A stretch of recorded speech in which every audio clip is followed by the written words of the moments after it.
Hello everyone, welcome to my class on organic chemistry. So in this video and the upcoming videos, I'll tell you the basic concepts of organic chemistry. और अगर समझ आ रहा होगा मुझे comment section में पक्का बताना, ठीक है। और फिर जैसे जैसे बेसिक कंसेप्ट क्लियर होते जाएंगे मेरे भी और आपके भी, वैसे ही हम एडवांस लेवल पे मूव ऑन करते रहेंगे, ठीक है। स्टेप बाय स्टेप चलेंगे, ठीक है। तो लेट्स स्टार्ट। सो सबसे पहले हम ऑर्गेनिक केमिस्ट्री क्या पढ़ते हैं। ऑर्गेनिक केमिस्ट्री में हम पढ़ते हैं ऑर्गेनिक कंपाउंड्स, ठीक है। ऑर्गेनिक कंपाउंड से मतलब क्या, मतलब it is basically a study of carbon compounds, ठीक है। ऑर्गेनिक कंपाउंड्स होते हैं कार्बन कंपाउंड्स। कार्बन ही क्यों, मतलब ऐसा क्या है कार्बन में, तो मैं बताती हूँ। Carbon has a tendency to catenate, ठीक है। It has a catenation tendency. अब कैटिनेशन टेंडेंसी में क्या होता है, मतलब it has a self linking tendency. मतलब कार्बन के पास जो कैटिनेशन की यूनिक प्रॉपर्टी है जिसकी वजह से वो सेल्फ लिंकिंग टेंडेंसी शो करता है, ठीक है। लॉन्ग चेन्स बनाता है कार्बन के साथ, कार्बन दूसरे कार्बन एटम्स के साथ, और वो कोवेलेंटली बॉन्डेड लॉन्ग चेन्स होती हैं, ठीक है। या फिर वो रिंग्स फॉर्म करता है, ठीक है। सो पहले डेफिनेशन लिखते हैं फिर आगे मूव ऑन करेंगे। सो catenation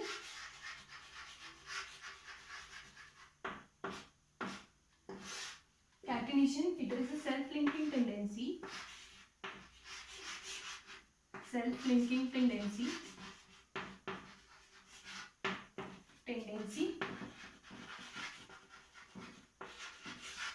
of an atom due to which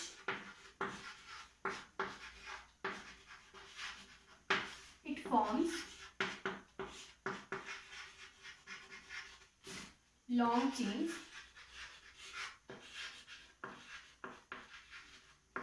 or rings.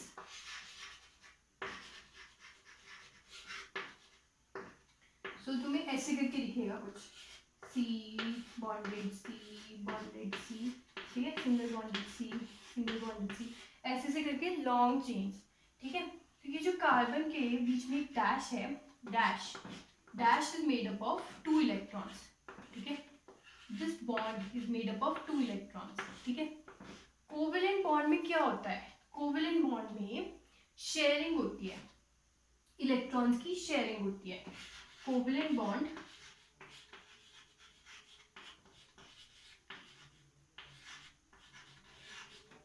Sharing of electrons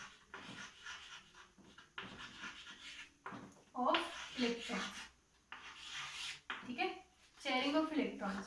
तो ये जो है ये बॉन्ड है, एक इलेक्ट्रॉन इस कार्बन से आया होगा, एक इलेक्ट्रॉन इस वाले कार्बन से आया होगा, तो आपस में शेयर कर रहे हैं, कोवेलेंट बॉन्ड बना रहे हैं, इसे कहते हैं कोवेलेंट बॉन्ड, ठीक है। Covalent bonding.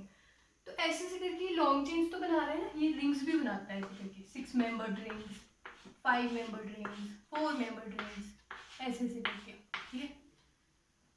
और ऑल्सो जो 4 मेंबर और 3 मेंबर रिंग्स की बात आती है तो वो स्ट्रेन्ड होती हैं, ठीक है। 5 मेंबर रिंग्स, 6 मेंबर रिंग्स ऐसे ऐसे करके हमें ज़्यादा दिखती हैं, बट 4 मेंबर रिंग और 3 मेंबर रिंग स्ट्रेन्ड रिंग्स होती हैं, ठीक है। आगे बताऊंगी क्यों।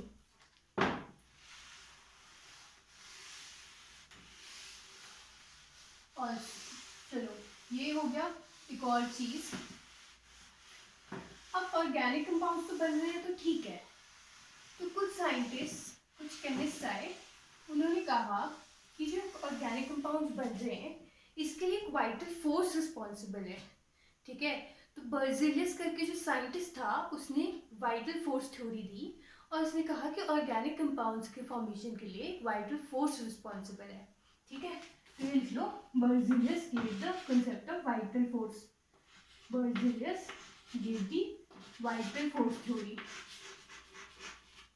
Give the vital force theory.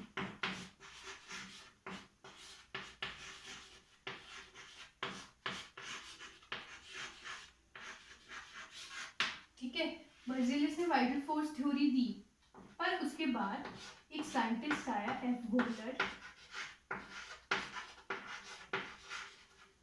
उसने कहा कि ऐसा कुछ नहीं है कि हम ऑर्गेनिक कंपाउंड्स को इनऑर्गेनिक कंपाउंड से भी बना सकते हैं, और वाइटल फोर्स थ्योरी नहीं है कोई, इनऑर्गेनिक कंपाउंड से भी हम ऑर्गेनिक कंपाउंड्स को बना सकते हैं। तो उसने क्या किया, अमोनियम साइनेट लिया which is an inorganic compound, और उसको करा हीट, उसको कर दिया हीट।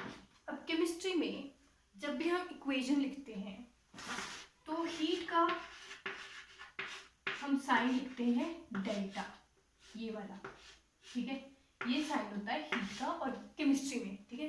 तो अमोनियम साइनेट को हीट करके उसने बनाया एक ऑर्गेनिक कंपाउंड जिसका नाम है यूरिया।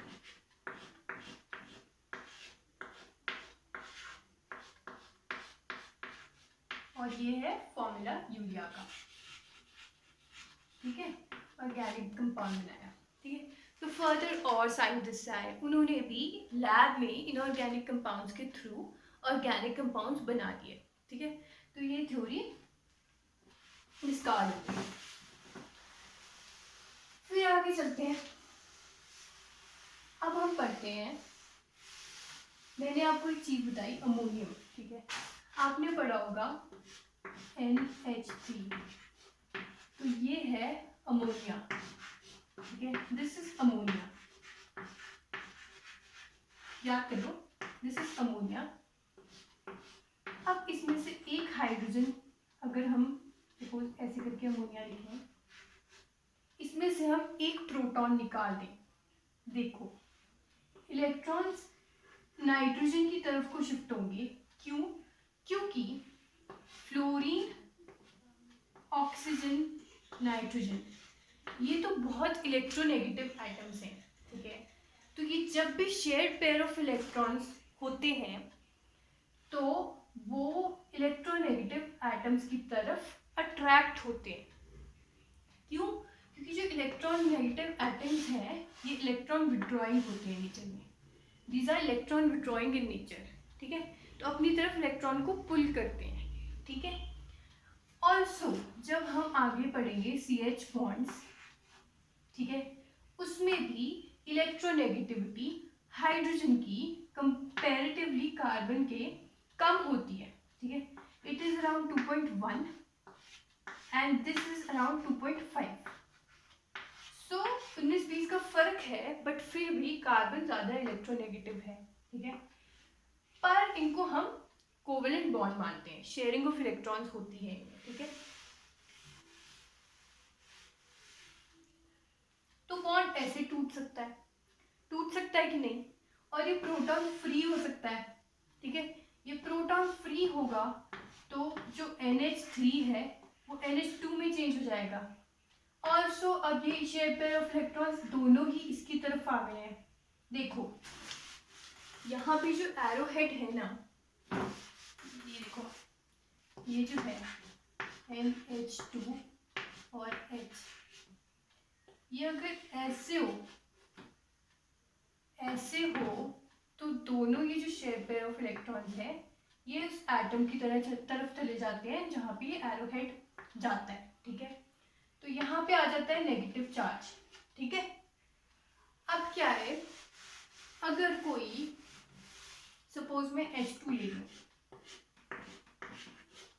तो देखो ये बॉन्ड ऐसे करके टूटेगा, ठीक है, ये दोनों आपस में कोई इलेक्ट्रोनेगेटिविटी डिफरेंस नहीं है ना, तो बॉन्ड ऐसे करके टूटेगा, ठीक है, इस पे आ जाएगा एक इलेक्ट्रॉन, इस पे आ गया दूसरा इलेक्ट्रॉन, तो ये सिंगल, ये जो ऐसे हेड है, फिश हेड एरो जिसे हम कहते हैं, ये रिप्रेजेंट करता है कि सिर्फ एक इलेक्ट्रॉन बॉन्ड में से जा रहा है, वाइल अगर हम ये दोनों ऐसे कर दें तो ये दो इलेक्ट्रॉन्स बॉन्ड में से उस एटम की तरफ जा रहे हैं, ठीक है।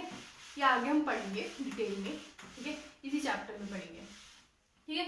तो ये बन गया हमारा अमाइड आयन,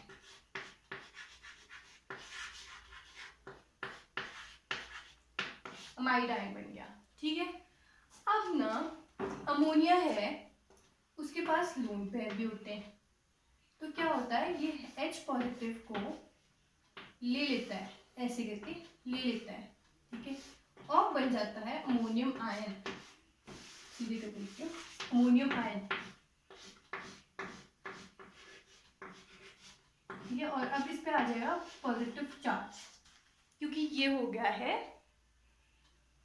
मतलब इसकी वैलेंसी जो होती है ना नाइट्रोजन की 3 होती है, अगर 3 से ज़्यादा एक्सीड कर जाए तो इस पे पॉजिटिव चार्ज आ जाता है। ठीक है, इतना हुआ।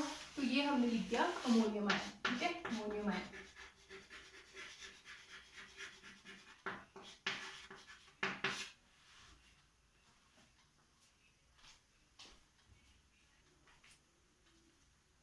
अब हम आते हैं टेट्रावेलेंसी ऑफ कार्बन पे, मतलब जो कार्बन है वो टेट्रावेलेंट है।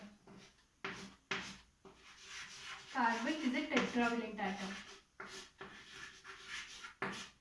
Carbon is a tetravalent atom. ठीक है, तो टेट्रावेलेंट से मतलब क्या, इसकी वैलेंसी होती है 4। It has a valency of 4। लिख दो, हैज अ वैलेंसी ऑफ 4। ठीक है, हैज अ वैलेंसी ऑफ 4, मतलब ये 4 कोवलेंट बॉन्ड्स बनाएगा दूसरे एटम्स के साथ। Suppose we are taking a methane molecule over here.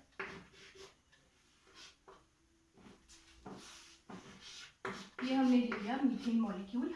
ठीक है, और इसमें हमने देखा कि ये 4 कोवलेंट बॉन्ड्स बना रहा है हाइड्रोजन एटम्स के साथ, कार्बन अकेला। ठीक है, so it is making 4 covalent bond with other atoms. ठीक है, इतना समझ आया।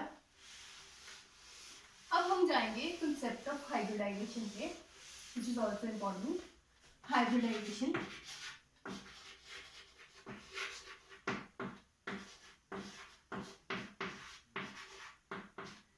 हाइब्रिडाइजेशन में क्या होता है?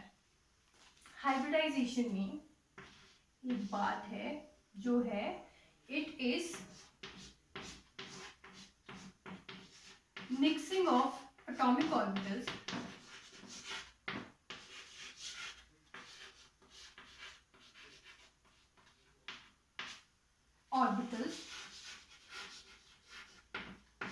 it is a mixing of atomic orbitals to form new hybrid orbitals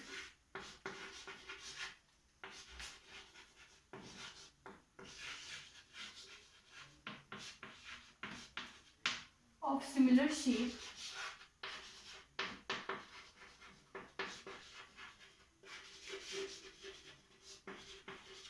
size and energies.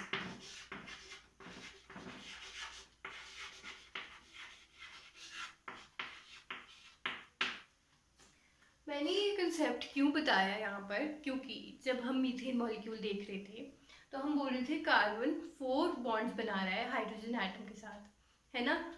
पर जो वो 4 बॉन्ड्स बना रहा है ना वो सेम है, वो सारे सेम है। तो ऐसा कैसे पॉसिबल है? ऐसा पॉसिबल है कंसेप्ट ऑफ हाइब्रिडाइजेशन से। क्या होता है ना, ऐसा नहीं है कि जो कार्बन है वो एक हाइड्रोजन के साथ s इलेक्ट्रॉन से बॉन्ड बना रहा है, एक हाइड्रोजन के साथ p इलेक्ट्रॉन से बना रहा है, दूसरे के साथ p से बना रहा है, तीसरे के साथ भी px ph py pz के साथ बना रहा है। ऐसे नहीं होता है। ठीक है, क्या होता है कि जो हम देखते हैं, चलिए डेफिनेशन लिखो, लिख ली। तो अब मैं कंसेप्ट बताती हूँ।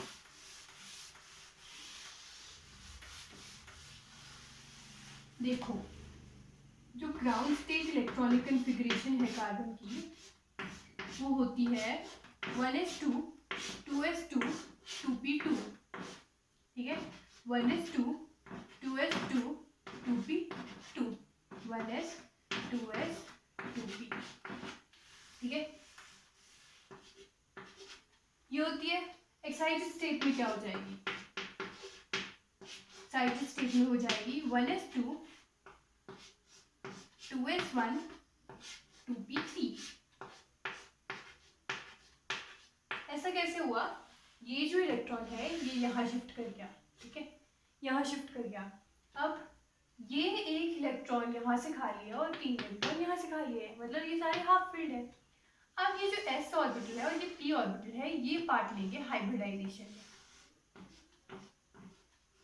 ये पार्ट लेंगे हाइब्रिडाइजेशन में। ठीक है, मैंने क्या कहा था डेफिनेशन से? It is the mixing of atomic orbitals to form new hybrid orbitals of similar shape size and energies. तो 2s और 2p ऑर्बिटल में एक s है प्लस एक px है, एक py है और एक pz है। ठीक है, ये ऑर्बिटल्स हैं, तो आपस में कंबाइन करके बनाते हैं sp3 तीन p है ना, px py pz, sp3 hybridised orbital. ठीक है, अब यहाँ पे 4 ऑर्बिटल्स कंबाइन कर रहे हैं। ठीक है, ये 4 ऑर्बिटल्स हैं, ये कंबाइन कर रहे हैं to form 4 sp3 hybridised orbitals. ठीक है, जितने एटॉमिक ऑर्बिटल्स कंबाइन करेंगे उतने ही हाइब्रिड ऑर्बिटल्स बनेंगे। ठीक है, अब ये बॉन्ड बनाएंगे हाइड्रोजन के s ऑर्बिटल के साथ। हाइड्रोजन में 1s 1 इलेक्ट्रॉनिक कन्फिगरेशन हुई ना, तो हाइड्रोजन का s orbital sp3 hybridised orbital of carbon के साथ बॉन्ड बनाएगा। और हमेशा याद रखना कि जो हाइब्रिडाइजेशन है ना, और जो हाइब्रिडाइज्ड ऑर्बिटल्स होते हैं, मतलब जो हाइब्रिडाइज्ड ऑर्बिटल होते हैं वो हमेशा सिग्मा बॉन्ड बनाएंगे, कभी भी पाई बॉन्ड नहीं बनाएंगे। Hybridized orbitals always form hybridized orbitals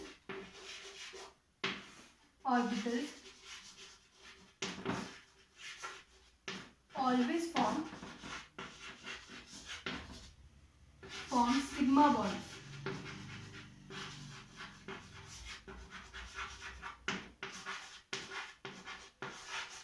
and never a pi bond। ठीक है, ठीक है,